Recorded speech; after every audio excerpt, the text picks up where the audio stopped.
या आठवड्यात कांद्याच्या बाजारभावामध्ये एक मोठा ट्विस्ट आला आहे. कांद्याच्या मार्केटमध्ये ट्विस्ट आला आहे आणि तो ट्विस्ट आणण्यामध्ये सर्वात मोठी भूमिका पार पाडली ती म्हणजे नाशिकच्या कांद्यानं. असं असलं तरी या आठवड्यामध्ये खूप घसरण झालेली नाही. बाजारभाव थोडेसे कमी होऊन स्थिरावले. मात्र काही बाजार समित्या किंवा काही मार्केट असे आहेत की त्यांनी कांद्याचे बाजारभाव वाढीचे संकेत दिलेले आहेत. देशभरातल्या बाजार समित्यांमध्ये नाशिक आणि पुणा कांदा म्हणून जो कांदा ओळखला जातो, मध्य प्रदेशमध्ये, हरियाणामध्ये, जम्मू काश्मीरमध्ये, त्या ठिकाणी त्या कांद्याची मागणी वाढत असून त्याचे बाजारभाव वधारलेले आहेत. ही दिलासादायक बातमी आहे. हे दोन्ही आकडे माझ्याकडे आहेत. मी तुम्हाला ते आजच्या याच्यामध्ये सांगणार आहोत.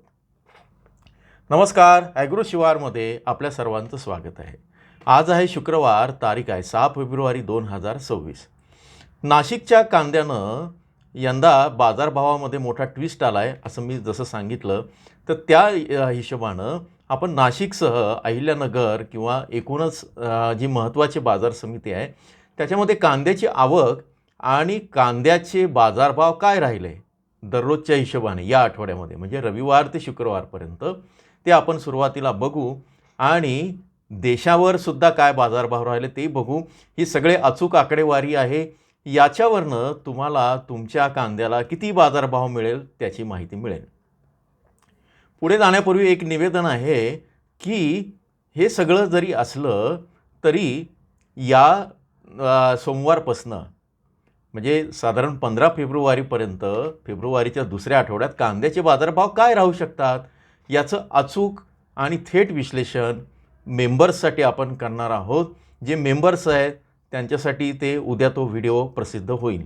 जे मेंबर झाले नाही त्यांनी जॉईनच्या बटनावर क्लिक करून ते बघा, कारण आपण जे काही अंदाज सांगितलेले होते ते याही आठवड्यामध्ये साधारण 95 ते 100% जुळत आहेत. या संदर्भात तुमचे अंदाज काय विचित्र असतात, काय असतात वगैरे अशा कमेंट करण्यापेक्षा आणि मेंबर्सचे व्हिडिओ बघा म्हणजे तुम्हाला कळेल. आता आपण पुढे जाऊया, जो महत्त्वाचा विषय आहे. या आठवड्यात कांद्याची आवक कशी राहिली ते आपण बघूया.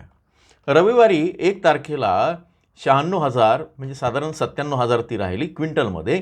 त्यामध्ये सोमवारी 4,18,000, मंगळवारी 3,56,500, बुधवारी म्हणजे 4 तारखेला 4,06,000 परत वाढली, गुरुवारी ती 3,75,000 आणि आज शुक्रवारी सायंकाळपर्यंत 3,40,000. आता ही वाढू याची अपडेट उद्यापर्यंत, शनिवारपर्यंत आपल्याला कळतील. आता सर्वाधिक आवक राहिलेले 5 जिल्हे कुठले आहेत? नाशिक, पुणे, अहिल्यानगर, छत्रपती संभाजीनगर, सोलापूर हे जे जिल्हे आहेत. आणि आज मात्र नाशिक, पुणे, सोलापूर, अहिल्यानगर आणि मुंबई, म्हणजे हे क्रमानुसार सांगतोय. सर्वाधिक आज जी आवक झाली ती नाशिकमध्ये 2 नंबरला, पुण्यात 3 नंबरला, सोलापूर 4 नंबरला, अहिल्यानगर आणि नंतर मुंबई अशा ठिकाणी आहे. आता या सगळ्या याच्यामध्ये काय आहे की नाशिक जिल्ह्यामध्ये लाल आणि पोळ कांदा ही आवक सर्वाधिक होते, 1 लाखापेक्षा जास्त, आणि त्यामुळे आवकेच्या बाबतीत तो पहिल्या क्रमांकावर आहे. पण या सगळ्या याच्यामध्ये 2 ते 5 फेब्रुवारीपर्यंत राज्यातली जी आवक आहे ती 3.5 ते 4 लाखापर्यंत स्थिर आहे, 4 लाख क्विंटलपर्यंत. 1 फेब्रुवारीला जी आहे, स्वाभाविक रविवार होता, आवक कमी होती. आता जिल्ह्यानुसार कांद्याचे बाजारभाव कसे बदलत गेले दररोज, माझ्याकडे जिल्ह्याची सरासरी आहे, म्हणजे संपूर्ण नाशिक जिल्ह्याची सरासरी आहे. त्याच्यामध्ये लासलगाव, पिंपळगाव, मुंगसे, देवळा वगैरे सगळंच आलं. अहिल्यानगर असेल तर राहुरी, राहाता, बांबोरी असे सगळेच बाजारभाव आले. ठीक आहे, ते मी वाचून दाखवतो, फार वेळ घेत नाही. नाशिकला रविवारी सोमवारी जे बाजारभाव होते ते होते 1,006, मंगळवारी वाढले 1,033, बुधवारी 1,023, इथे कमी झाले, गुरुवारी 1,000 आणि शुक्रवारी 1,031. चढ उतार पण स्थिर आहे. त्याच्यातनं थोडेसे कमीपासून सुरुवात होऊन जास्तीपर्यंत गेले. अहिल्यानगरला 1,900, 938, 940, 946 आणि शेवटी 1,100, म्हणजे आज 1,100पर्यंत पोचले. इथे स्थिर राहिले आणि शेवटी सुधारणा होती आहे. कारण आवकेचा मी म्हणालो होतं की मला 2-3 दिवस द्या, गुरुवार शुक्रवार नंतर चित्र स्पष्ट होईल. तर आता आवक कशी आहे ते घटताना दिसते आहे. आपल्याकडे कृषी विभागाचे सगळे रिपोर्ट आलेले आहेत, ते मी तुम्हाला सांगणार आहे. त्याचा पहिला भाग आपण काल सांगितला, त्याच्यानंतर आता दुसरा भाग सांगेन. जिल्हावार काय आकडेवारी आहे लागवडीची, रब्बीची, खरीपाची, लेट खरीपाची, त्यातूनही किती कांदा येणार ते तुम्हाला समजेल.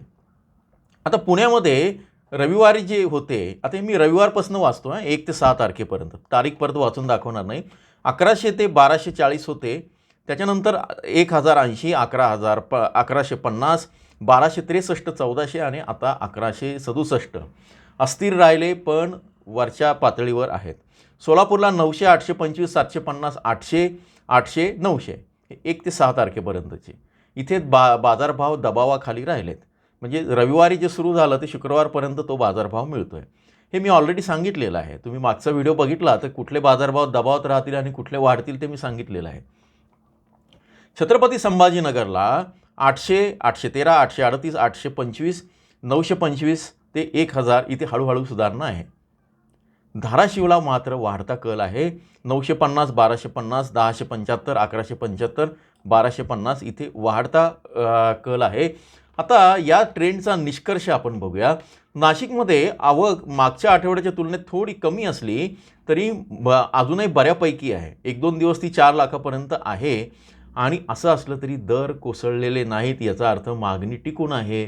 कोणी म्हणत असेल की आता दर कोसळणार, मी ऑलरेडी म्हणालो होतो की दर स्थिरावणार आहे. सोलापूरला मात्र जास्त आवकेमुळे दर दबावाखाली आहेत. पुण्यामध्ये शहरी ग्राहक आहे, बाजूला महानगर आहे, त्यामुळे तिथे दर तुलनेने बऱ्यापैकी आहेत, चढ उतार त्याच्यामध्ये आहे. अहिल्यानगर आणि धाराशिवमध्ये आठवड्याच्या शेवटी सुधारणा होताना दिसते आहे. सुरुवातीला दबावात असलेला छत्रपती संभाजीनगरचा बाजार नंतर मात्र सावरलेला दिसतोय. अजूनही जास्त आवक असून राज्य पातळीवर कांद्याचे बाजारभाव पूर्णपणे कोसळलेले नाहीत. पुढील आठवड्यात जर नाशिक सोलापूरची आवक कमी झाली तर दर सुधारू शकतात. त्यामुळे या संदर्भात आता तुम्ही मार्केटला न्याल त्या पद्धतीनं तो निर्णय घ्यायचा आहे. आता शेवटच्या टप्प्यामध्ये मी तुम्हाला राज्यामध्ये काय नाशिकच्या कांद्याला आणि पुण्याच्या कांद्याला काय भाव मिळतो आहे ते तुम्हाला सांगतो. आता माझ्याकडे जे आकडे आहेत त्यानुसार गुजरातमध्ये नाशिकचा जो कांदा आहे तो 1683 आहे. त्याच्यानंतर आता मी हरियाणाचं वाचून दाखवतो, फार वेळ घेत नाही. हरियाणामध्ये नाशिकच्या कांद्याला साधारण 10% बाजारभाव वाढले मागच्या आठवड्याच्या तुलनेत आणि ते झाले आता 1688, 1527 होते. त्याच्यानंतर जम्मू काश्मीरमध्ये नाशिकचा कांदा बऱ्यापैकी त्याची मागणी आहे, पण तिथं मात्र थोडे दबावात आहे, 1213. तो फार काही ते डिमांड असलेलं राज्य नाही. आता पुण्याचा कांदा जो आहे तो कर्नाटकामध्ये 1509 होते मागच्या आठवड्यात, या आठवड्यात झाले 1530. इथे फार वाढ नसली तरी 1.5% वाढ आहे. एका विशिष्ट परिणामकारक ती वाढ आहे, त्यामुळे ती हे टिकून आहे या भागामध्ये. त्यामुळे पुण्याच्या कांद्याला चांगलं डिमांड आहे. आता मध्य प्रदेशमध्ये नाशिकचा कांदा जातो आहे 952 रुपये मागच्या आठवड्यात दर होता, तो झाला आहे 1201 रुपये. 26% वाढ आहे. नाशिकच्या कांद्याला मध्य प्रदेशमध्ये 26% वाढ आहे. पुण्याच्या कांद्याची आकडेवारी आलेली नाही आहे. एकूणच या सगळ्या याच्यामध्ये तुमच्या लक्षात येईल, माझ्याकडे आणखी एक मला सांगायचं होतं.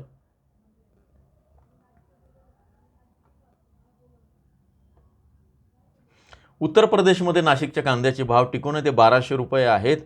उत्तराखंडमध्ये नाशिकच्या कांद्याचे बाजारभाव 1758 आहे, टिकून आहेत. पश्चिम बंगालमध्ये नाशिकच्या कांद्यामध्ये फार घट झाली नाही बाजारभावात, ते 1934 रुपयापर्यंत टिकून आहे. म्हणजे हे थोडेसे एकूण देशभराचं देशावर जे काही बाजारभाव आहे ते मी तुम्हाला सांगितले. हरियाणाचं मला सांगायचं आहे, ते नाशिकचा कांदा 1527 वरून 1688 मी तुम्हाला ऑलरेडी सांगितलं आहे. या सगळ्याचा अंदाज, निराश होऊ नका, सकारात्मक राहा. मागच्या आठवड्याच्या तुलनेत सरासरी भाव कमी असले तरी खूप कोसळलेले नाहीत. 100 ते 150 रुपयांचा फरक आहे. या संदर्भात अचूक जो अंदाज विश्लेषण आहे ते आपण उद्याच्या सदस्यांसाठी आणि तुमच्या सगळ्यांसाठी पण ते रविवारी करणार आहोत. जोडून राहा. चॅनलला व्हिडिओ आवडला तर सबस्क्राईब करा, लाईक करा, शेअर करा. तुमच्या प्रतिक्रियांचं स्वागत आहे. धन्यवाद.